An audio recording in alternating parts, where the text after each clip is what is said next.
Maulaya salli wa sallim daiman abada ala habibika khairil khalqi kulli. Hadirin sekalian, adik-adik, ada benteng yang paling kuat di dalam kehidupan sehari-hari untuk supaya kita tidak terjerumus, yaitu pandai-pandai saja bersyukur, tasakur binikmah, waskuruli walat takfurun. Bersyukurlah, jangan mengingkari nikmat yang diberikan. Orang yang bersyukur hidupnya tidak pernah takut. Orang yang bersyukur hidupnya tetap optimis.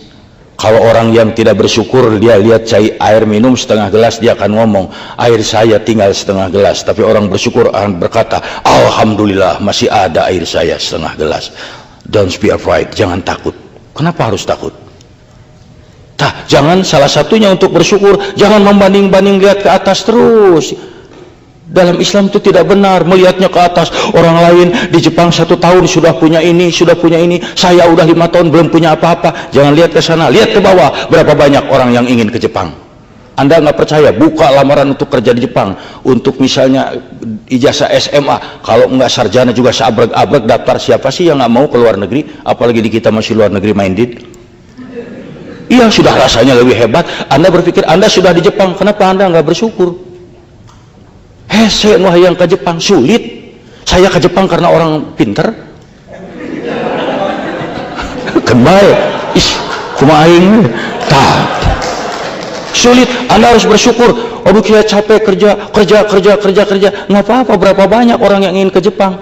Kalau dibuka lamaran ribuan, Anda sudah di Jepang, kenapa nggak bersyukur?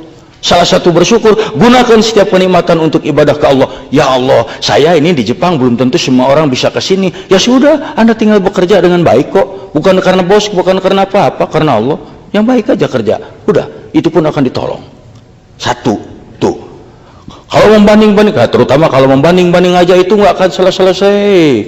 Orang lain mah rumahnya gede, saya mah kecil. Lihat berapa banyak yang belum punya rumah. Orang lain mobilnya bagus, saya mah tidak. Lihat berapa banyak yang nggak punya mobil.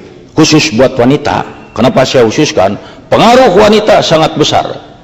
Menurut ajaran Islam, zuyyina linnasi hubbus syahawati minnan nisa. Dijadikan laki-laki itu cenderung cinta dan syahwat pada wanita. Sok lihat.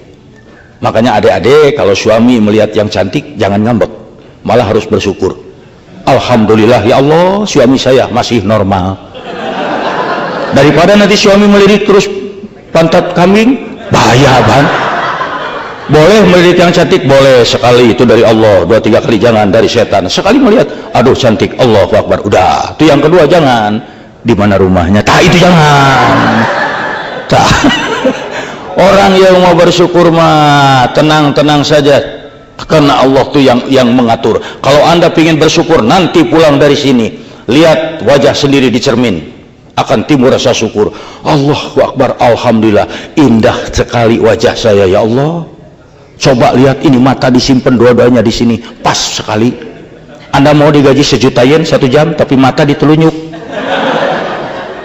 Memang kalau ngintip yang mandi tenang, terbang kunci gitu. Tapi makan sama repot siapa? Dah saya mah nggak mau. Kang Ibu 5 juta yen 10 menit. Waduh, 5 juta yen 10 menit. Tapi lubang hidung menghadap ke atas, dah repot. Kalau musim hujan gimana? Gitu. Kesana kesini mesti pakai genteng, wah repot. Tuh, saya mah lebih senang begini. Nah, makanya Allah yang mau mengatur. Jangan takut. Gunakan aja setiap kenikmatan untuk ibadah kepada Allah. Karena apa? Kalau tidak digunakan, ina cilaka. Ada perintah umpamanya dalam ajaran Islam. Ini saya bukan apa-apa. Ini berkaitan dengan musibah ya. Karena yang namanya musibah itu biar di Indonesia, biar di Jepang, biar di Kutub Utara bisa aja kena pada tiap orang. Musibah itu banyak. Dari mulai misalnya kecopetan, kemalingan, kebakaran, dirampok, sakit gigi, itu semua musibah, semuanya tabrakan musibah. Dan yang nanya musibah, kalau dia hinggap pada seseorang, dia tidak pernah pilih-pilih. Dari mulai karyawan sampai direktur bisa kena musibah. Dari yang buta huruf sampai sarjana kena musibah. Tidak ada orang yang bebas dari musibah karena ustadz atau sarjana, tidak ada. Silakan tanya, Pak, Bapak pernah batuk? Oh, tidak pernah. Kenapa? Apa dokter Anda? Saya tidak bisa. Saya bodoh. Bapak Bapak pernah sakit mata? Oh tidak pernah. Kapan direktur? Nggak bisa. Nah, dan orang yang musibah tuh ya yakin bangsa manapun di dunia tidak ada orang yang mengharapkan atau kedatangan musibah. Betul nggak? Sok, biarin orang Jepang tanyain, apa mereka ada yang bangun berdoa tengah malam?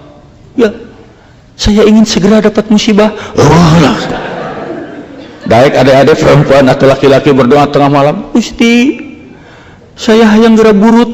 Oh. Nah, dan yang namanya musibah ada berapa macam? Satu, musibah itu sebagai ujian. Ujian untuk apa? Untuk meningkatkan keimanan. Anak SD kalau di Indonesia mau naik ke SMP itu ujian. SMP mau pindah ke SMA, SMA mau ke mahasiswa harus sarjana, ujian. Tanpa ujian tidak naik dia tingkatnya. Demikian pula keimanan, ketabahan terhadap Allah.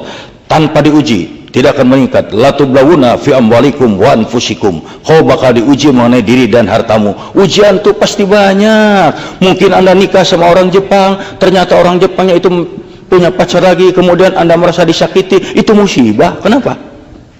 Dan yang kedua, masobaka min hasana faminallahi wa masobaka min sayyati famin nafsi.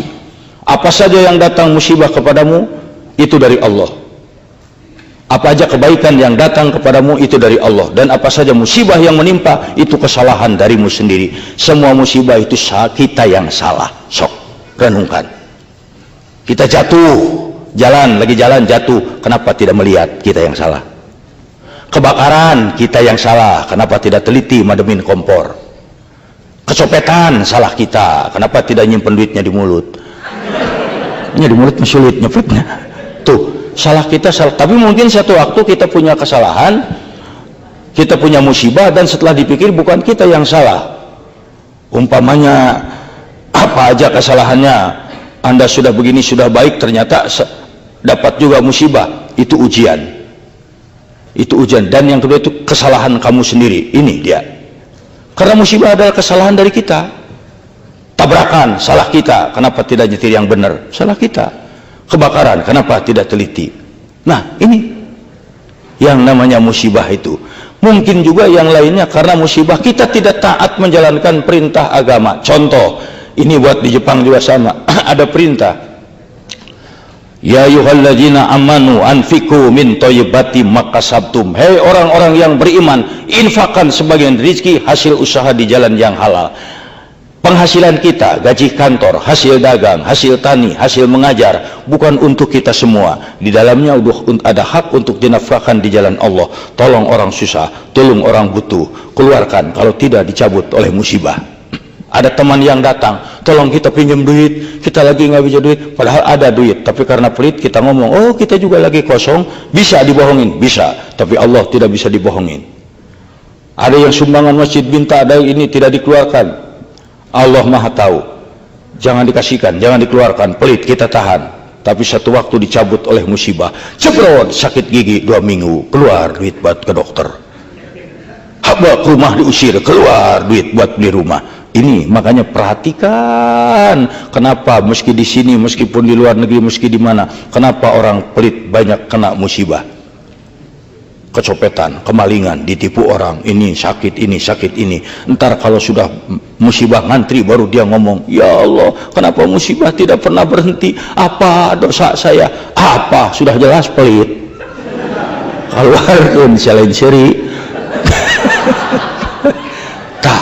Mestinya harus berpikir, ini dia, ini yang bisa saya sampaikan. Tidak usah lama-lama karena acara sangat banyak ya, dan sebelum nanti saya juga selesai, ini acara sangat banyak dan diberitahukan nanti panitia tadi berbisik pada saya, selesai acara semua ini yang hadir jangan dulu pulang karena masih ada satu acara penting, yaitu para panitia di sini akan demonstrasi memakan kursi. Wassalamualaikum warahmatullahi wabarakatuh.